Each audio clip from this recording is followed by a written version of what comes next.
कुछ दोस्त सहबाब एक गल करते ने कि तुसी अपने पीर नूं देख के मुर्शद नूं देख के अल्लाहू अल्लाहू अल्लाहू ये नारे क्यों मारते हो?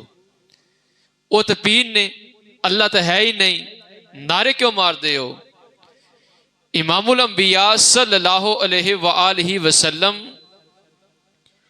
आपने इरशाद फरमाया, जिस बंदे नूं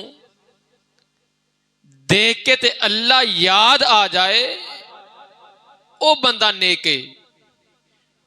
उस बंदे नूं अल्लाह दा कुर्ब हासिल हो चुकिया हुंदा है।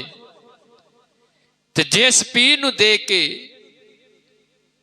इंसान नूं अपना कुत्ता याद आ जाए, किते पीर कुत्ता ना मंग ले, किते पीर मुर्गा ना मंग ले, किते पीर घोड़ा ना मंग ले, वो पीर पीर नहीं, वो पीड़ है।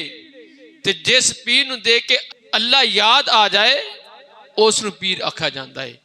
इस वजह तो असीं दो सहबाब अपने पीर नूं देख के ते अल्लाहू अल्लाहू अल्लाहू इहदे नारे लगाने हैं।